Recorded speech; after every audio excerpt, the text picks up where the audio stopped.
Es un privilegio para nosotros presentarles a nuestro siguiente ponente.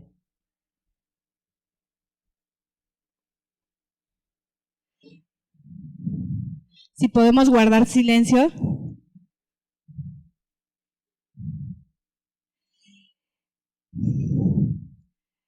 El siguiente ponente es pastor de Vida Abundante, fundador de Instituto de las Américas de Parral, Chihuahua. Tiene 30 años de experiencia en lo que es el área educativa, es presidente del Consejo de Libros Águila México, y la verdad es que en estos 2 días que hemos estado conociéndole, hemos conocido un hombre súper sencillo, súper lleno de Dios, y es un privilegio para nosotros presentarles al pastor Enrique Bremer.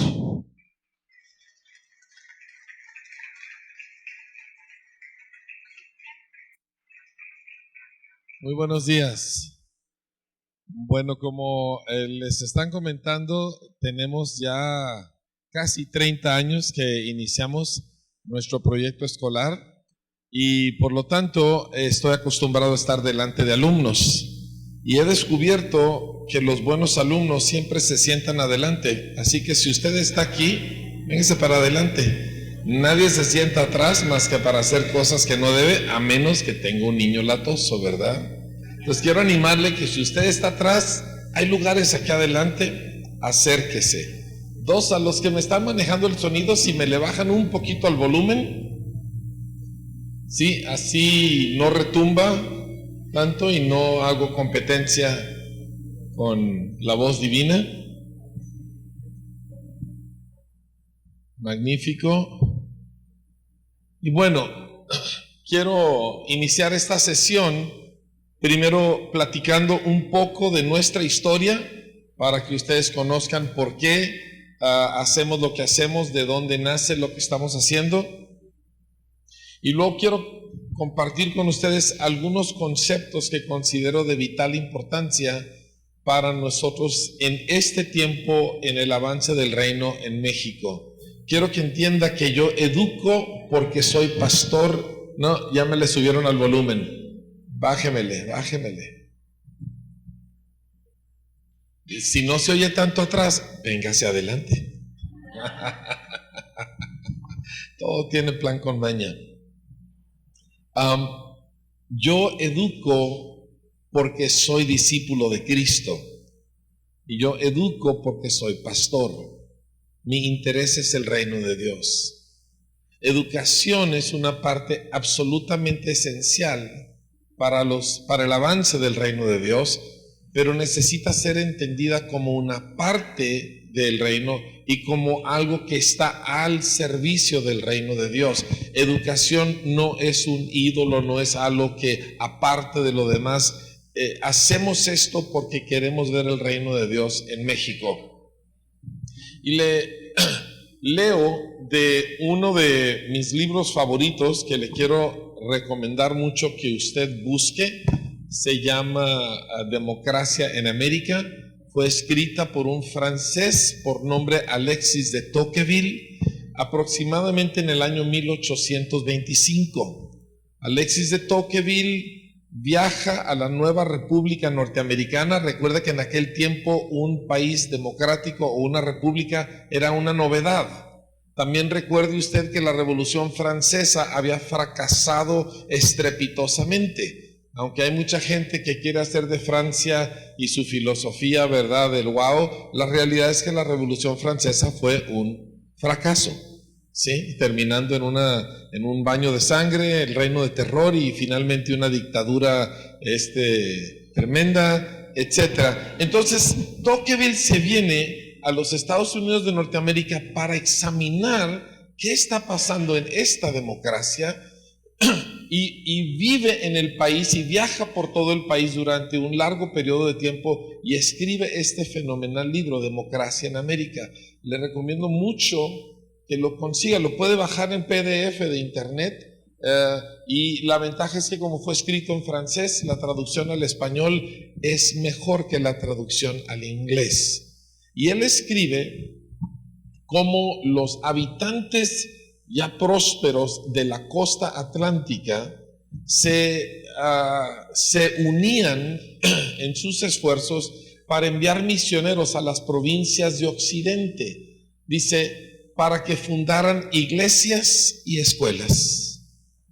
Para que fundaran iglesias y escuelas, y de esa manera ellos extender la civilización cristiana a todas las nuevas provincias de Estados Unidos, que en aquel entonces eran territorio salvaje. Ellos querían, en sus palabras, ¿verdad? No mías, que la religión fuera el fundamento de esta nueva migración, de estos nuevos establecimientos. Dice, para que no cayeran en el desorden y en la tiranía, y para que le permitieran al país ser libre. Porque entendían que la única manera que un país podía ser libre era si su pueblo era profundamente cristiano. Interesantemente, uno de los principales autores de la Constitución norteamericana, y yo no hablo de los norteamericanos como wow, el ídolo, pero hicieron un experimento hace 250 años que cambió el mundo. ¿Sí? Desgraciadamente se ha perdido mucho de eso el día de hoy, por eso yo me aboco a examinar sus raíces y sus orígenes, como nosotros lo hacemos con la Biblia. El cristianismo muchas veces de las edades medias fue un desastre, pero nosotros nos abocamos al cristianismo del primer siglo, como presentado por Cristo y los apóstoles. El asunto es que válgame, perdí mi hilo de pensamiento, disculpe, ¿sí? Déjemelo, lo leo aquí. Ellos, cuando John Adams, que fue uno de los autores de la Constitución, hizo un comentario al respecto de esta Constitución y dijo, esta Constitución, dice, solo sirve para un pueblo piadoso, es enteramente inútil para cualquier otro tipo de pueblo. Y esto lo hemos visto nosotros en el intento de administraciones de diferentes países democráticos de implantar democracia en países que no tienen fundamentos espirituales. Ha sido una catástrofe, ¿sí? Porque como dice Tocqueville, dice, a mayor gobierno interior se requiere menor gobierno exterior. Ahí entra educación. ¿Por qué? Porque educación, más que informativa, es formativa. Nuestro trabajo de educar no puede caer dentro de la mentalidad de que esto es una cuestión de darle información y meterle información al alumno. Educación es formativa, crea no solamente su carácter, sino aún antes de eso, sus deseos y sus objetivos en la vida. ¿Sí? Para nosotros esto es sumamente importante entenderlo, porque de otra manera nosotros caeremos en las mismas trampas. Educación cristiana, ya sea que manejes una escuela cristiana, ya sea que seas un maestro cristiano dentro de una escuela secular, o ya sea que seas un padre que educa en casa. Educación cristiana no es tomar lo que se enseña en el mundo secular, añadirle un par de versículos y voilà, tienes educación cristiana. Educación cristiana tiene una serie completamente diferente de presuposiciones, tiene una filosofía completamente diferente de lo que es el ser humano y de ahí parte, ¿sí? Entonces, esto todo fue parte de lo que nosotros empezamos a encarar hace 30 años. Y dices, ¿por qué? Porque soy papá y porque soy pastor. Y porque los papás de mi congregación venían conmigo y me enseñaban el material de educación sexual que les daban a sus niños de tercero de primaria. Y porque veíamos nosotros los reportes del tipo de videos que le presentaban a los niños de primaria para enseñarles educación sexual, en los cuales era el uso normal presentar a adultos desnudos, niños de primaria. Y luego recuerdo cuando vino conmigo una mamá, todavía es miembro de nuestra congregación, su niño de jardín de niños sufriendo acoso sexual en jardín de niños. Los niños de tercero de jardín, algunos de ellos más grandes de lo que deberían de ser, acosando sexualmente a su niño en los baños y los maestros no queriendo meter mano, todo el mundo fingiendo demencia. ¿Sí? Y luego mi propia hija, que mi esposa Mi esposa en realidad ha sido el catalizador de nuestro esfuerzo educativo, porque siendo ella licenciada en administración y una señora muy picuda, como decimos por allá, de repente tenía un niño, una bebé, una niña chiquita, y ¿qué voy a hacer? Y gracias a la influencia de unos amigos muy piadosos, ella empezó a volver su corazón hacia nuestra hija. Y Dios pone en su corazón una pregunta. Y esa pregunta ha sido nuestra idea operativa por todos estos años. Y la pregunta es muy sencilla: ¿cómo aprende un niño? No qué voy a enseñar, no qué cosas, qué ideas tengo yo. ¿Cómo aprende un niño? Y esa pregunta nos llevó a buscar materiales. Cada vez que nosotros salíamos de nuestra pequeña ciudad, íbamos a las tiendas de libros, a las tiendas de educación, porque queríamos encontrar cómo aprende un niño. Y mi hija hizo jardín de niños en un jardín de niños secular, en la ciudad, muy buen jardín de niños. La maestra muy linda, nos quería mucho, pero completamente la maestra bajo una mentalidad de que no le enseñe eso, no, porque usted puede hacerle daño al niño, no, el niño no está listo para tanto. Y nosotros veíamos que la niña quería aprender de todo. Entonces decidimos, nuestras opciones son: o abro una escuela o educo a mis hijos en casa, porque no hay opciones en esta ciudad en las cuales yo como papá cristiano pueda entregar a mis niños. O sea, ¿cómo voy a llevar a mi niña de 6 años de edad a un ambiente donde no se va a poder defender? No tiene por qué tenerse que defender a esa edad, no tiene la capacidad de defenderse. ¿Cómo yo, siendo un padre responsable, la voy a entregar a la boca del lobo? Así que dijimos, no se puede. Dios nos concedió, esa es toda otra historia, milagrosamente el poder abrir una escuela. En 1989 nosotros iniciamos con jardín de niños, segundo y tercero de jardín, primero, segundo y tercero de primaria. Y en los casi 30 años, hace 11 años abrimos una segunda escuela en una zona marginada, y el año pasado abrimos una escuela en Chihuahua. Y nuestro valor fundamental, porque tenemos esta pregunta operativa, y luego Dios nos dio un favor fundamental, y ese valor fundamental es el profundo respeto a la creación de Dios, empezando con el niño que tengo delante.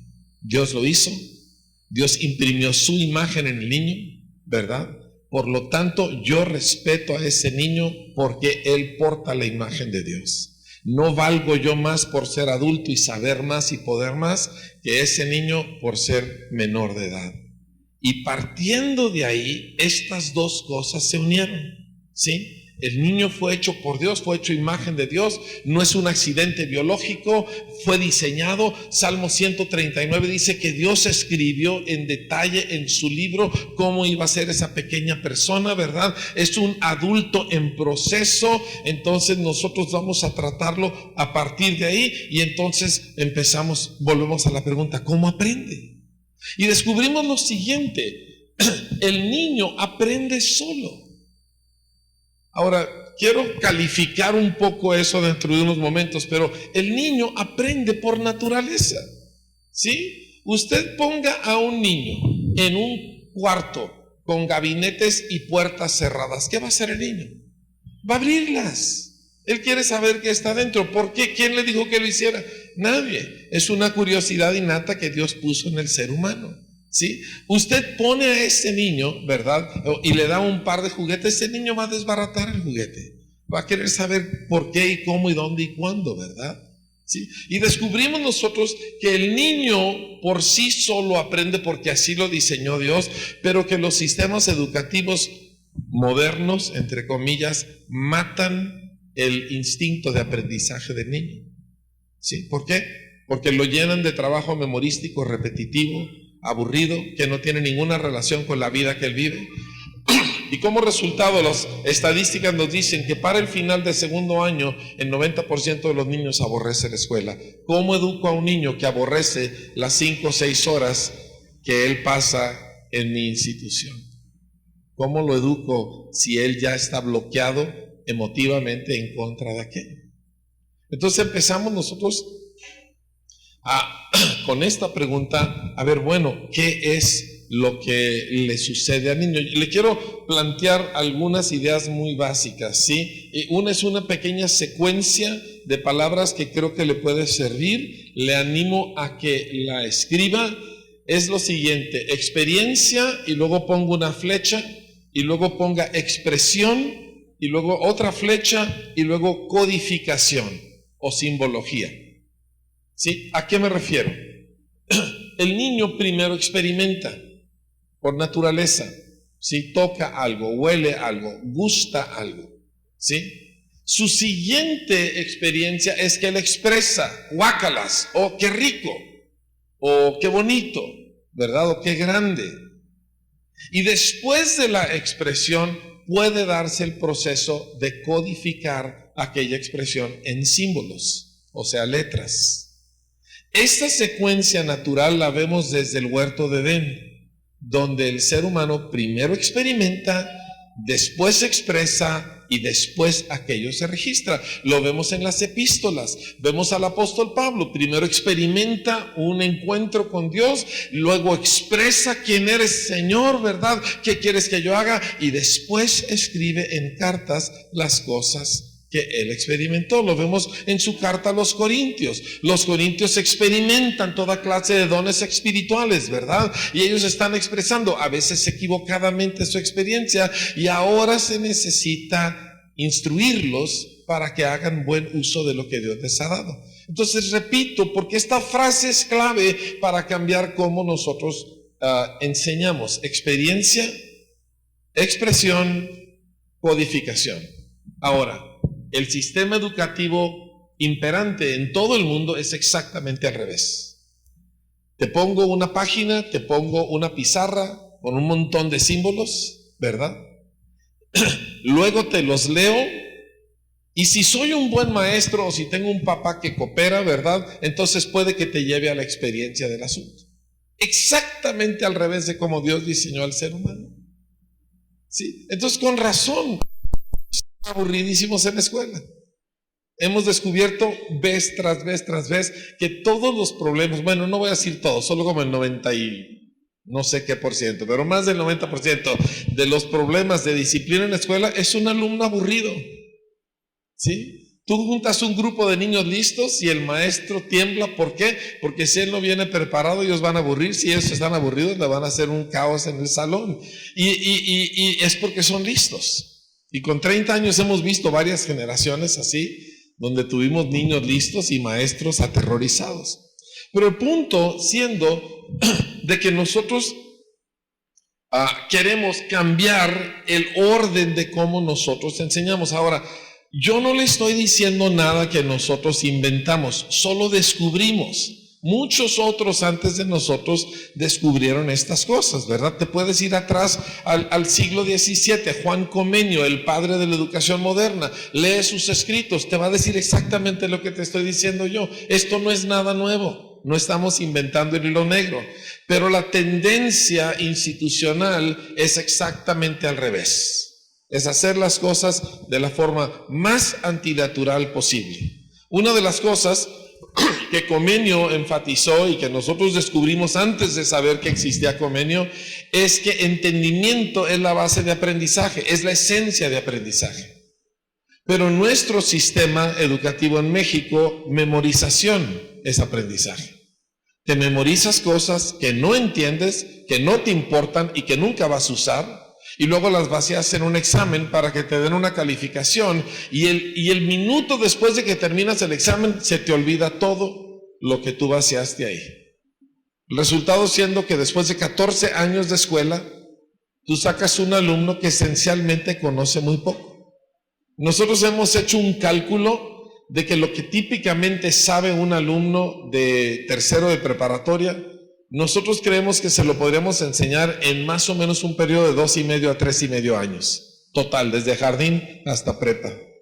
Porque es muy inefectiva la educación, porque se basa en que el alumno memorice información irrelevante, innecesaria y hecha de una manera al revés. Le platico una experiencia. un maestro muy listo. Es mi tocayo, se llama Enrique. Y no entendía, mi esposa le decía, mira, es que queremos hacerlo de esta manera, y no entendía. Finalmente fue con otra maestra que colabora mucho con mi esposa, y le dice, por favor, interpréteme, explíqueme lo que la pastora nos está diciendo. Y esta maestra le dijo, lo que le está diciendo la pastora, él es maestro de química, es que primero haga el experimento y después lo explica. ¿Sí? Básicamente. Ahora es el maestro con los más altos ratings de toda la escuela. Es el número 1. Porque entra a su clase química, hace experimentos, ¿verdad? Como uno de mis favoritos es cuando dividen el agua en oxígeno y hidrógeno y luego hacen explotar el hidrógeno, ¿verdad? Eso me hace fabuloso, hacerlo en el salón de clase. Hay que practicarlo primero afuera para que no vaya a matar alumnos, ¿verdad? Pero nunca se le va a olvidar al alumno que el agua está compuesta de hidrógeno y de oxígeno, y de que el hidrógeno es flamable, ¿verdad? Y de que se separa por medio de electricidad, ¿verdad? En un proceso llamado electrólisis y bla, bla, bla. Y no se le va a olvidar eso porque lo experimentó. Cambia dramáticamente la naturaleza de la educación. El platico otra historia. Como le dije, mi esposa ha sido el catalizador de la mayoría de esto. Entonces ella hace poco más de un año, ya no recuerdo, un año, llegaban las vacaciones de Semana Santa. Mi esposa, por muchas otras actividades, se había desconectado de la escuela por algunos años y decide visitar la escuela y le da el infarto. Le da el infarto, se quiere morir por lo que vio. Y convoca a todos los maestros y las maestras y les dice, es una vergüenza cómo tenemos estas escuelas y aquí vamos a cambiar todo. Y les dice, a ver, ¿cuál es el tema de ciencia para el siguiente bimestre? Y pues alguien busca y dice, pues después de Semana Santa empezamos con el sistema solar. Pues todos los maestros y maestras van a decorar sus salones con el sistema solar. Van a hacer de su salón un sistema solar porque vamos a enseñarle a los niños a hacer el sistema solar y bla, bla, bla. Pues los maestros en nuestra escuela, mis respetos, una disposición, muy trabajadores, así que agarraron sus vacaciones y se pusieron a hacer el sistema solar, y ya después de 3-4 días de trabajo le llaman a mi esposa para que si va y ve lo que han hecho, y entra mi esposa y dice, ¡no! ¡Esto no! Y dice la maestra, ¿por qué? 12 planetas y estrellas por todos lados. Le dijo, esto es una escuela, esto no es decoración, esto no es que se vea bonito, esto es que le representemos el sistema. Todos los maestros habían decorado los salones. ¿Sí? Pues va para abajo. Y pues vacaciones, eso es una palabra prohibida en nuestra iglesia. Entonces, pues se ponen a hacer, total, tuvieron que hacerlo 3 veces. Pero déjenme le platico lo que sucedió. Llega el primer día de clases. Esto sucedió en la segunda escuela. Es una escuela que se llama Vida con Futuro, Colegio Vida con Futuro. Está en una zona marginada de alta violencia y narcotráfico en nuestra ciudad, ¿sí? Y todos los niños están becados en algún grado, todos, porque son niños pobres. Si la familia tiene con qué pagar educación, tiene que irse a la escuela principal. Y unos problemas de comportamiento y de disciplina terribles. Y una maestra en particular, Keila, no lograba controlar su salón. Y normalmente para la primera hora de clase ya tenía 3-4 alumnos en la dirección.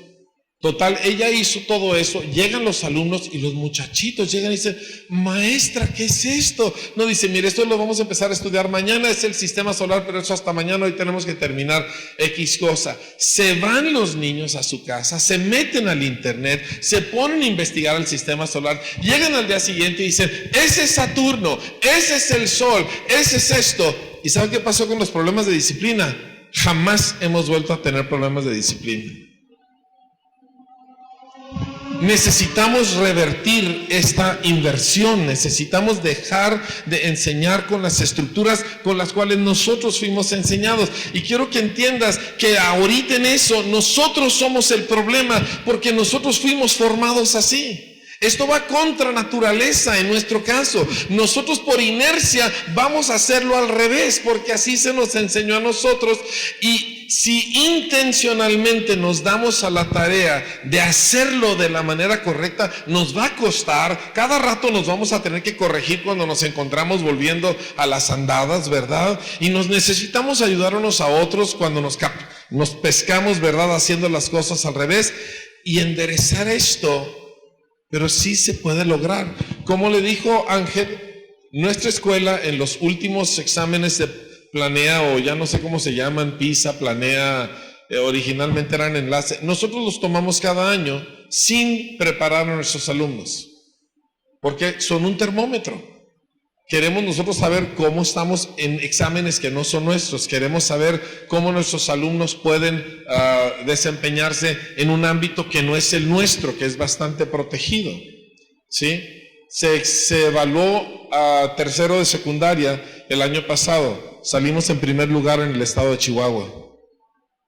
Nuestra escuela no es la quinta maravilla de escuela.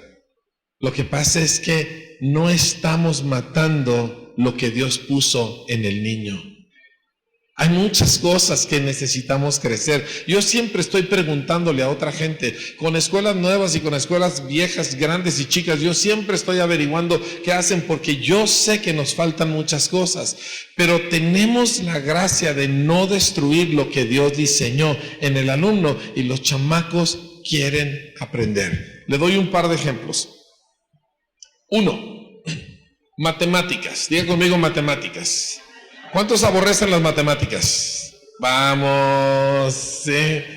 Déjenme le platico acerca de matemáticas. Número 1, se ha demostrado en estudios fidedignos desde hace más de 20 años, yo tengo viendo esto, de que el niño entiende matemáticas desde que tiene meses de edad. Se han hecho estudios extensos con niños de 5 meses, 6 meses de edad, donde tienen al niño acostado en una cama, tienen una pantalla enfrente de él, y el investigador empieza a levantar un objeto para que el niño lo vea y lo esconde debajo de la pantalla. Y luego levanta otro objeto y luego lo esconde, y luego levanta 2 objetos, que es el resultado de 1 más 1 son 2. Y van haciendo esto con diferentes cantidades y filmando siempre la reacción del niño. Y invariablemente descubrieron que el niño siempre se fija más cuando ellos suben la respuesta equivocada, que se queda mirándolo más tiempo. ¿Por qué? Porque no cuadra. El niño tiene matemáticas ya integradas. Tú no le vas a enseñar matemáticas al niño, matemáticas ya las trae adentro. Lo que nosotros vamos a hacer es desarrollar una habilidad que ya es nata en el niño. Ahora déjeme se lo digo de otra manera, ¿verdad? Porque luego decimos, no, mire, yo tengo un niño que no. Usted agarre en una mano 5 dulces y en otra mano agarre 15 dulces y dígale, ¿cuál quieres? ¿El niño sabe matemáticas? Me canso que sabe matemáticas. Yo tengo una nieta, anoche estuve platicando con ella, tiene 10 años de edad, es una artista, ella es toda femenina, ella dibuja, todo es arte y belleza, ¿verdad? Y las matemáticas son su coco. Y la tuvieron que meter sus papás a diferentes cursos y batalla. Y hace 1 mes y medio hablamos con una educadora súper increíble. Y no sé por qué salió el tema y nos dijo, ¿qué hace? ¿En qué es muy buena tu nieta? Dijimos, en arte. Dibuja excepcionalmente bien. Dijo, entonces, ustedes tienen que entender que en ella hay un bloqueo emocional hacia las matemáticas. Porque matemáticas las tiene integradas, pero ella en su mente ya cree que ella y mate no se llevan. Entonces dice, hagan una cosa muy sencilla. Cada vez que dibuje algo, observen el dibujo y pregúntenle, ay, vi que dibujaste flores, ¿cuántas son? 4. Y ya, nomás ahí. ¿Sí? Y hace otro, ay, qué bonitas las ventanas de esa casa. ¿Cuántas ventanas son? ¿O cuál es la más grande? Esta. Dice, y lo que tú estás haciendo, estás conectando matemáticas con algo que ella domina. ¿Sabe qué me dijo anoche? Alexa, mi nieta, se sacó primer lugar en su salón. ¿Sí? Esto, hace 1 mes y medio que nos dijeron, lo empezó a hacer su mamá, porque nosotros los abuelos Para eso estamos, para que hagan bien las cosas los padres, ¿verdad? Yo no soy abuelo consentidor, yo traigo a mis hijos a raya, ¿verdad? Hagan bien su trabajo, muchachos. Pero en un mes de estar 2 años retrasada en su dominio de matemáticas, se fue a primer lugar en su salón. Porque hizo una conexión de algo que ya trae adentro. Entonces nosotros no le estamos enseñando nada al niño en el sentido como la educación moderna, que mete la información, la habilidad ya la trae. Permítame añadirle lenguaje. El niño no aprende lenguaje está integrado. Es una parte principal de la corteza cerebral. El lenguaje es nato. Es más, lo extraordinario de un niño es que él puede aprender el lenguaje al que tú lo expongas. ¿Sí? Y, o sea, que él tiene la capacidad de oír todos esos ruidos y empezar a asignarle significado a los sonidos, ¿verdad? Y luego va enfocándose o definiéndose hacia un juego de sonidos y ese es su lenguaje. Pero el lenguaje, tú puedes tomar a un niño de la sierra de Oaxaca y llevártelo a Finlandia, ¿verdad? Y el niño va a hablar perfecto finlandés. Es espectacular. Entonces, lenguaje está integrado. ¿Qué necesitamos hacer nosotros? Enseñarle a desarrollar aquella capacidad que ella tiene. Ahora, para nosotros, y esto no desde ahora, sino desde hace 25 años, lenguaje es la materia más importante. Hablando en términos puramente académicos, lenguaje es la materia más importante, porque del lenguaje depende todo, ¿sí? Porque como me está diciendo acá mi amigo, Dios tiene lenguaje y Jesús se llama el verbo de Dios, ¿verdad? Dios habla y crea todas las cosas hablando. Entonces el lenguaje es esencial. A menor lenguaje, a menor vocabulario, más tonta es la gente, porque nosotros pensamos con lenguaje. Nosotros no pensamos en ideas y pinturas o imágenes, pensamos con palabras cuando llegamos a razonar. Entonces, cuando tú reduces el vocabulario de una persona, tú lo haces cada vez más tonto. Lo cual, en palabras de un educador de talla internacional latinoamericano, le voy a decir lo que él me dijo. Estas no son mis palabras, así que no se ofenda. Dijo, todo esto, dice, los sistemas educativos que imperan, dice, son el producto y la estrategia del Banco Mundial y los gobiernos, dice, porque es más fácil gobernar a un pueblo estúpido. Sus palabras, no mías. Entonces, en los sistemas actuales de educación, lo que tenemos es una reducción. Ya no se enseña lenguaje. Ya no se enseña redacción, ¿sí? Y ahora todo es libre y que lo escriba como quiere y si le sale qué bien y si no le sale pues hay que dar libertad. Ya no se enseña a pulir aquello, ya no se leen historias. Y lo que se dice que se enseña tiene que ser falso. ¿Por qué? Porque México no lee libros. México no lee.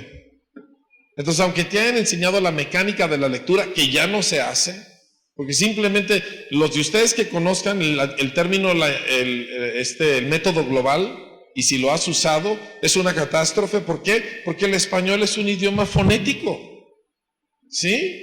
Que se basa en sonidos identificados por símbolos específicos llamados letras. Es maravilloso, es un idioma formidable, ¿verdad? Y sin embargo, el sistema global, haz de cuenta que les estás enseñando chino, porque les estás enseñando a identificar enunciados completos, ¿verdad? A base de pura memorización. Así no funciona el lenguaje.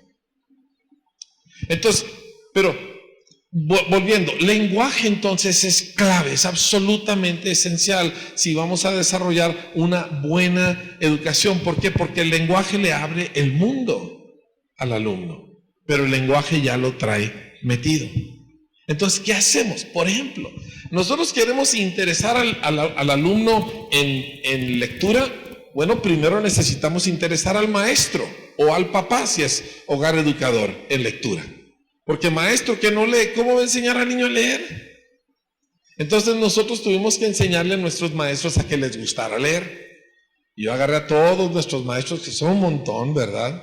Le dije, todo el mundo va a leer. Y como le dije, mi gente son preciosos. Y sí, pastor, vamos a hacer lo que usted nos dice. Y entonces ya todos querían ir a conseguirse, no sé, Guerra y Paz, ¿verdad? De Tolstoy. O querían conseguirse algún libro de Carlos Fuentes Mares, ¿verdad? No. Les dije, vamos a leer un cuento de ciencia ficción o algo, ¿verdad? Las Crónicas de Narnia, porque son cristianos y pues no, aunque las Crónicas de Narnia sacan de onda a muchos cristianos por las imágenes y las figuras que usa C.S. Lewis, pero vamos a leer cuentos, vamos a leer historias, vamos a leer cosas divertidas, vamos a leer La Isla del Tesoro, vamos a leer les conseguí unos libros acerca de unos niños detectives, ¿verdad? Todo eso, libritos padres que puedas disfrutar.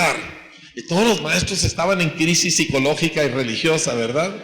Pero se los llevaron y empezaron a leerlos y los tenían que leer, decir de qué se trató y luego les dábamos otro. Nos tomó un par de años y les empezaron a gustar los libros, les empezó a gustar la lectura. Ahora todos nuestros alumnos leen por gusto, porque los maestros leen. Entonces empezamos con los maestros. Luego empecé a darles clases de redacción a los maestros. Casi se me infartan los pobres. Y me porté muy bien con ellos, no les hice nada difícil. Les vamos a escribir un párrafo, ¿verdad? Ay, todos estaban. La maestra de literatura casi se me desmaya, ¿verdad? Vamos a escribir un párrafo. Dice, pero. Dije, es muy sencillo. Un párrafo es un enunciado de introducción, 3, 4 enunciados de contenido y un enunciado de conclusión. Es muy sencillo, ¿sí? Entonces, vamos a escribir párrafos. Ok, ¿de qué van a escribir párrafos? Pues una quería escribir un párrafo sobre el significado de la vida. No, le dije, dígame un párrafo de cómo usted hace galletas de chispas de chocolate. Denme un párrafo acerca de por qué le puso ese nombre a su perrito, ¿verdad? Dígame algo normal de la vida real, aquí abajo. No se me quiera hacer de repente, ¿verdad? Un Gabriel García Márquez, bájese. Y pues ya, los puse a escribir y luego los puse a hacer un ensayo de 5 páginas, de 5 párrafos. Y también se me querían morir. Le dije, es exactamente lo mismo. Es un párrafo de introducción, 3 párrafos de contenido, de argumento y luego un párrafo de conclusión. Nuestra meta en nuestra escuela es que el alumno me pueda escribir un ensayo de 5 párrafos. Y tengo 14 años para lograrlo. De jardín de niños hasta tercero de prepa. No es tan difícil. Empezamos desde jardín hasta segundo de primaria enseñándoles a identificar lenguaje, letras, sonidos, que puedan leer cualquier palabra, aunque lo hagan despacito, pero van a tener lo que es la mecánica esencial de lectura y de comunicación y de escritura, lo más básico. De tercero a sexto, son 4 años, enunciados. Aunque les ponemos a hacer párrafos, pero lo que se califica y lo que se observa son los enunciados. Interrogativos, exclamativos, declarativos, con conjunciones, con X, ¿verdad? Con sujeto morfológico o tácito, ¿verdad? Y etcétera. Entonces, la idea es que el niño sabe hacer cualquier tipo de enunciado bien. Iniciado con mayúscula, con su puntuación adecuada, con buena ortografía, ¿verdad? Ortografía es algo que... ortografía es... Miren, yo me crié en Gringolandia. En Gringolandia la ortografía es un desafío espantoso porque hay más excepciones que palabras que siguen las reglas. Nuestra ortografía es facilísima.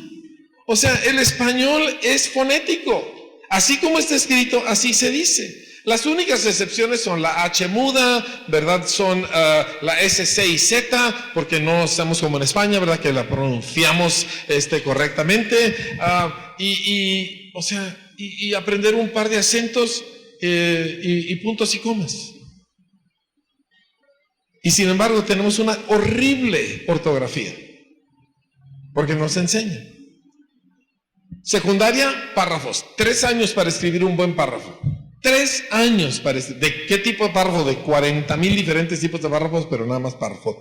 Preparatoria, ensayo. Todos nuestros alumnos redactan. Todos nuestros alumnos redactan. Punto. Bien. cosas dignas de leerse. ¿Por qué? Porque en 30 años de educación yo no he encontrado un alumno tonto, ni uno solo. Dios no hace tontos. Los sistemas a veces, tanto familiares como educativos, atontan a la gente, pero Dios no hace tontos. Es cuestión de buscarle, de rascarle, de encontrarle la manera. Entonces, yo quiero animar a todos ustedes para, uno, entender que Dios ya puso los ingredientes más importantes dentro de nuestros niños, ya están ahí. Nosotros no tenemos que crear nada en ese sentido, ¿sí? Y dos, tenemos que entender que los sistemas escolares, tanto públicos como privados, en nuestro país son ahorita, están muy mal, muy, muy mal. Y yo no lo digo. Usted vio las noticias hace, ¿qué fue? Un año. O sea, la vergüenza de México, que el último lugar en la Organización de Desarrollo Económico, etcétera. Y no solo eso, sino que en 10 o 20 años no habíamos avanzado un solo punto. Entonces, la educación en México está muy mal. Y las escuelas particulares no tienen mejor puntaje que las escuelas de gobierno. ¿Por qué? Porque todas usan el mismo sistema y la misma filosofía. Entonces, hay una necesidad urgente de abrir escuelas y de educar en casa según Dios le guía a usted para hacerlo. ¿Sí? Urgente necesidad. Yo, como padre y como abuelo y como pastor, no puedo yo, en buena conciencia, entregar a un niño a una escuela donde yo sé que sus compañeros lo van a hacer pedazos y su maestro lo va a atontar. No puedo hacerlo. Necesitamos nosotros entender que las alternativas son súper contrastantes. Por un lado está lo que hay y no está bien. Por otro lado, lo que Dios ha hecho con un poquito de esfuerzo y un poquito de cariño y se logran resultados espectaculares. Familia, yo vivo en Parral, Chihuahua, o en palabras de algunos, Parrancho, Chihuahua, ¿sí?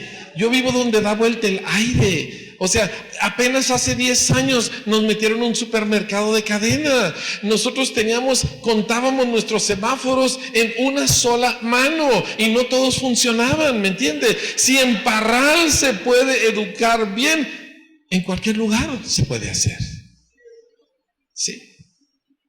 O sea, yo creo que Dios escogió que nosotros hiciéramos eso para ejemplo y ánimo de los demás, porque repito, si se puede hacer en una colonia de narcotraficantes, de pandillas, y lograr esos cambios, en cualquier parte se puede hacer. Déjeme le comento un par de otras ideas importantes, ¿sí? Y todo esto que le estoy diciendo, no somos nosotros la quinta maravilla de escuela. Mi esposa cada rato me dice, me da pánico, dice que la gente vaya a pensar que nosotros sabemos todo. No sabemos todo, solo 2, 3 cosas, ¿sí? Estas 2, 3 han producido estos resultados y estamos luchando por crecer y madurar y ser mejores constantemente, ¿sí? Entonces todo esto es el resultado de honestamente evaluar qué está sucediendo con nuestros alumnos. Y tengo hambre de hacerlo mejor, ¿sí? Antes era por mis hijos, lo voy a ser honesto, ¿verdad? Mis hijos fueron una parte muy fuerte de la motivación. Ahora mis nietos son una parte muy fuerte de la motivación, ¿sí? Y aparte pues tengo un montón de hijos espirituales en la iglesia que quiero como si fueran mis hijos en la carne, y sus hijos son mis nietos, y yo quiero una escuela o un sistema educativo que haga bien por ellos. Ahora déjeme le digo la oportunidad. Quiero que piense en grande conmigo, pero no en grande ridículo de pavonearnos y demostrarle al mundo que nosotros sí podemos, ¿verdad? No, esos son rollos de gente con problemas psicológicos de inseguridad, ¿sí? Yo estoy hablando de lo grande en la oportunidad real que tenemos aquí. Considera lo siguiente. En el estado de Chihuahua, el 70% de los niños, estas son estadísticas del gobierno, el 70% de los niños que nacen fuera de matrimonio, ya sea mamá soltera o a pareja juntada, ¿sí? 70% de los niños. Del otro 30% que nacen en hogares donde hay un matrimonio, casi el 50% de esos matrimonios terminan en divorcio. Esas estadísticas las acabo de ver hace 2 días. ¿Sí? Casi el 50%. En Nuevo León es el 53% de los matrimonios terminan en divorcio. Eso significa que el 85% de los niños en el estado de Chihuahua crecen en familias desintegradas. ¿Se imagina usted lo que eso significa? Le digo yo a mis hijos y a los muchachos de la iglesia, digo, nosotros somos bichos raros. En este país somos bichos raros. Tener papá y mamá y que eso no existe ya en nuestro país. Ahora, añada a eso que la inmensa mayoría de los niños, por lo menos los primogénitos, son niños no deseados, porque la muchacha se embarazó. ¿Sí? Añádale a eso que casi todas las mamás, sean solteras o casadas, trabajan, así que el niño lo crían en una guardería. Y usted tiene la receta para una catástrofe social. ¿Sí? Ahora, agarre usted a los pocos hijos de creyentes que están en un hogar que no está lleno de maldición porque no hay brujería ni idolatría. Que hay algo de afecto, quizá no como debiera, pero hay algo de amor. ¿Por qué? Porque Cristo está presente. ¿Sí? Y hay algo de estructura y hay algo de autoridad, quizá no tan bien como pero mucho mejor que lo que hay afuera. Y luego tome a ese alumno y métalo en un sistema educativo de homeschool o de una buena escuela cristiana y edúquelo bien, y usted tiene un Daniel. ¿Sí? Que aunque son pocos, su capacidad y su influencia destaca por encima de muchísimos, y su poder de influir rebasa enormemente sus números. A eso le estoy tirando. Yo estoy buscando formar alumnos que crecen a ser adultos, que conocen a Cristo, que saben aprender, que aman, ¿verdad?, el aprendizaje, y que tienen una capacidad emocional sólida interna, y que por lo tanto están hombros y cabeza por encima de todos sus contemporáneos. ¿Sí? El resultado de eso es, aunque no seamos el 50% de México, podemos influir como si fuéramos el 80%. No estoy hablando de grandezas, no me interesa salir en el periódico, estoy hablando de lo que se hace por acá abajito. ¿Sí me entiende? Una revolución silenciosa, donde gente va entrando y cambiando las cosas sin hacer mucho ruido, pero el cambio es real, el cambio es efectivo. ¿Sí? Así pensamos con nuestros alumnos, así necesitas pensar con tus hijos. ¿Sí? Es un trabajo de generaciones, esto toma tiempo, y no vas a salir en el periódico, ni vas a salir en YouTube, ¿no? Pero no importa, porque vas a tener resultados. ¿De acuerdo? Última cosa, y con esto cierro, y no sé si haya tiempo para algunas preguntas, pero quiero cerrar con lo siguiente. Estoy ahorita en un momento muy fuerte de repensar educación, en el siguiente sentido. Dice el autor James K. Smith, por cierto, una de las voces teológicas más fuertes y más acertadas del tiempo presente. Dice lo siguiente: el ser humano es principalmente un ser dirigido por deseos, no razones. Repito, el ser humano fue creado para amar, porque fue hecho a la imagen de Dios y Dios es amor. Entonces, afectos y deseos son el motor principal del ser humano. Nuestros sistemas educativos se enfocan en darle información, por lo tanto no forman al ser humano que Dios creó. ¿Sí? Está de hecho desasociado de lo más importante. Y luego dice, hay un poder litúrgico, disculpe la palabra, pero que tiene que ver con adoración en el mall comercial, en el programa de televisión, en los anuncios, en el juego de fútbol en el Estadio Azteca. Hay un poder formativo litúrgico, dice, porque esas cosas definen nuestros deseos. Tú entras a un mall, dígame una cosa, ¿cuántas maniquís gordos hay en el mall? No hay. ¿Cuántos maniquís morenos hay en el mall? Tampoco. ¿Cuántos maniquís de gente mayor de 60 años de edad hay en el mall? Tampoco. El mall te dice lo que tú debes de ser como ser humano. El mall te dice a qué aspirar. El mall te dice lo que tú debes de lograr ser, ¿sí? Te marca tus deseos, te marca y te define lo que amas. ¿Ves la televisión? ¿Quiénes son la gente famosa? Hace poco estuve leyendo una lista de los famosos que murieron el año pasado. No había más que artistas y deportistas. No había un solo científico, no había un solo líder de industria, no había un solo educador. Solo eran artistas y deportistas. Y te dice, tú quieres ser como ellos, joven, rico, guapo, famoso.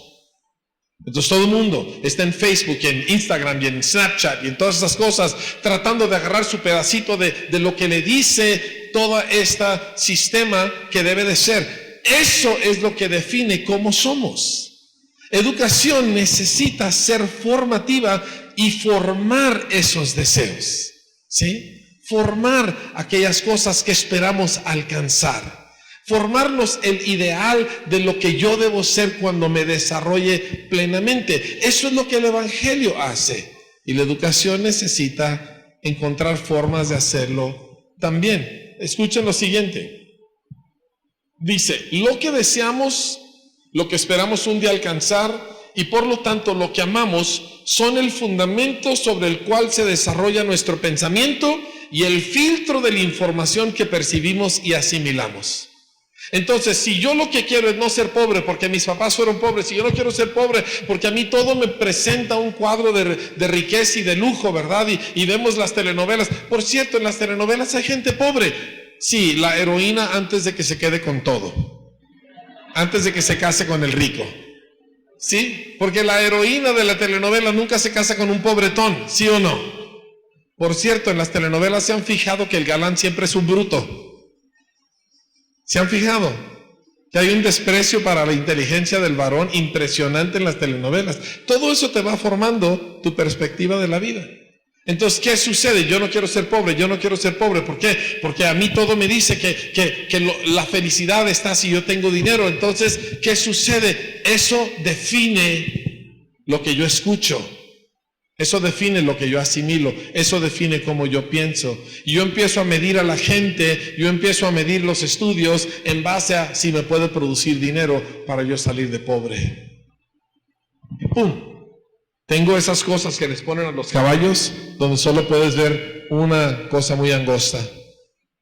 Y cualquier cosa que alguien te enseñe fuera de eso, ni siquiera la captas. Porque tus deseos son el fundamento. Tus expectativas de la vida, de lo que debes de llegar a ser, son el fundamento de tu forma de pensar y de la información que tú percibes y asimilas. Entonces nos volvemos a nuestro modelo educativo. ¿Qué es nuestro modelo educativo? Para empezar, nosotros amamos a Dios, porque yo amo al Señor. Y nosotros amamos lo que Dios ha hecho. Y Dios ha hecho niños, y pajaritos, y plantas, y cataratas, y el cielo de Chihuahua. ¿Sí? Y nos conectamos con esto, y elevamos y dirigimos nosotros toda la experiencia del menor en ese rumbo. ¿Sí? Nos importan los niños. Nos importa cuando un niño se agüita. No sé si esa palabra se usa en todo México, pero nos importa. Me acuerdo cuando nos llegó un muchachito, creo que estaba como en cuarto año. Me acuerdo porque era un muchachito excepcionalmente bonito, o sea, guapo el mocoso, ¿sí? Me dio una envidia terrible, pero bueno, ese es otro tema, ¿verdad? Guapo el mocoso. Cuarto año, creo. Estaba tan deprimido que ya ni siquiera quería ver la televisión cuando lo trajeron a nosotros. De una familia difícil y venía de una escuela donde lo habían hecho pedazos. Y me acuerdo que agarro a ese niño y le dije, mira, le dije, todos los días, le dije, porque no vivía lejos de mi casa, unas 4 cuadras. Le dije, todos los días tú vas a terminar tu tarea y luego vas a venir a mi casa y me la vas a enseñar. Y yo te voy a dar el visto bueno de tu tarea. Y le dije, y si por alguna razón yo no estoy, aquí está mi número de celular. Y si yo no estoy, tú me llamas y me dices, pastor, ya terminé la tarea. No tardó 2 semanas y el niño estaba transformado. Es tantito afecto, es tantito cariño, es tantito respeto. Y cambias lo que le pasa a ese niño. ¿Sí? No es tirarle un montón de rollos, es simple y sencillamente abrir los ojos a lo que es real y no a lo que nos dice el mundo y los sistemas que es real. Entonces, por eso nosotros educamos. Última cosa, les dije que era la última, pero esta es la última. Les dije que educo porque soy pastor. Yo tengo 40 años casi en el Señor, 38. Tengo los mismos 38 años sirviendo de tiempo completo al Señor. Nunca he hecho otra cosa desde que me convertí. Tengo gente, tanto en mi iglesia como en las muchas iglesias que visito, gente linda, gente de buen corazón, que tiene 10, 20, 30 años y no entienden el Evangelio, que tienen todos esos años en la iglesia, que han pasado al frente, que han tomado los cursos y no entienden el Evangelio claramente. No me lo pueden presentar. Y terminan predicándole a la gente, mira, Diosito es muy bueno, Dios te puede ayudar, Dios te va a hacer el milagro, cosas que nada tienen que ver con el Evangelio, ¿sí? Que se parecen más a los buenos sentimientos de una señora católica. ¿Me explico? La verdad.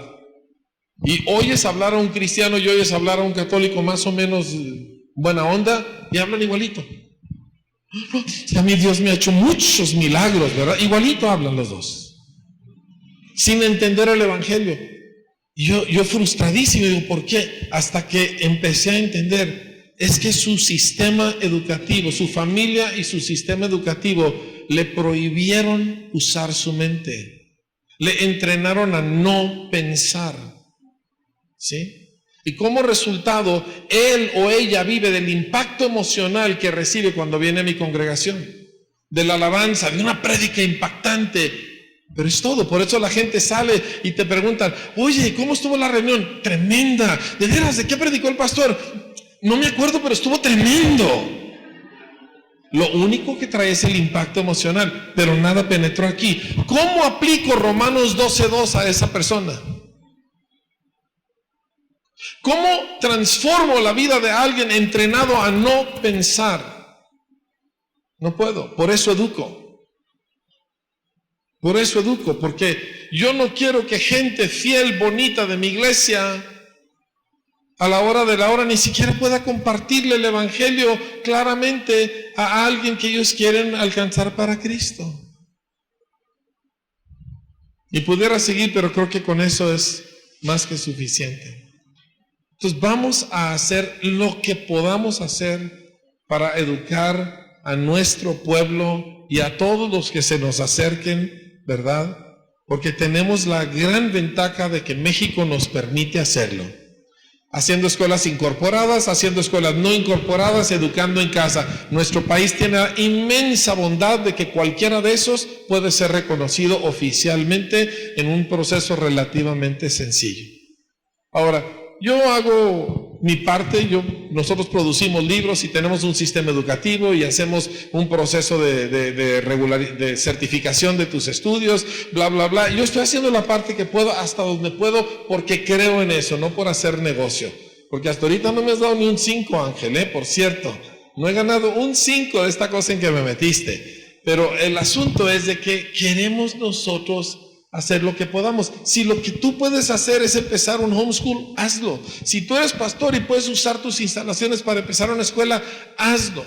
Ahora, pregunta, busca, habla con la gente que ya ha hecho esto antes. Cuando nosotros empezamos la escuela había como 5 escuelas cristianas. Visitamos a todas las que pudimos. Díganos qué hicieron, díganos dónde se equivocaron, díganos qué nosotros no debemos hacer. Yo iba a empezar de kinder hasta 6º año, pero otras gentes con mayor experiencia me dijeron, no empieces con eso, porque los niños ya vienen formados. Así que gracias a eso nos evitamos muchos dolores de cabeza.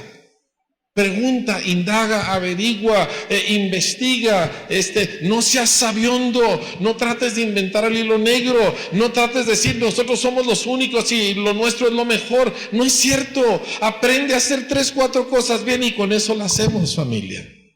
¿Está bien? Muy bien. Como ustedes pueden ver, es un tema que me apasiona, ¿verdad? ¿Se dan cuenta? Mi esposa me regañaría si estuviera aquí porque dice, no hables tan fuerte. Pues es que no puedo hacerlo de otra manera.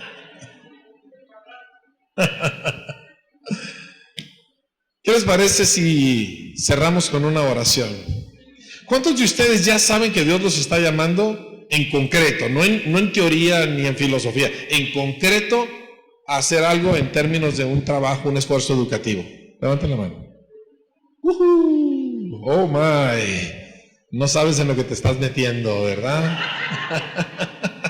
Pero qué padre, ¿verdad? Pues como que nada más yo soy el que sufro. Que sufran muchos. Pero pregúntenme si me arrepiento de haberlo hecho. Ni un momento. Padre, te pido por todos estos hombres y mujeres que están oyendo tu voz, que tú les estás llamando a hacer algo para educar, para formar, Señor, a las generaciones que vienen. Señor, te pido que tu Espíritu Santo repose poderosamente sobre ellos y les ayude, Señor, a entender las cosas desde tu perspectiva, porque tú eres el que sabes cómo es todo esto. Y te pido que le concedas a cada uno un corazón sencillo, un corazón, Señor, que es enseñable. Te pido, Señor, que les concedas a cada uno la fe necesaria para lanzarse a lo que seguramente rebasará sus capacidades, Señor, y su fuerza tanto económica como académica. Y te pido, Señor, que nos rodees de la gracia que nuestro país necesita. Y que así, sin hacer mucho ruido y sin buscar nosotros ser famosos ni nada, que aquí por debajito del agua podamos cambiar el destino de nuestra nación. Te lo pedimos en el nombre de Jesús. Amén. Amén.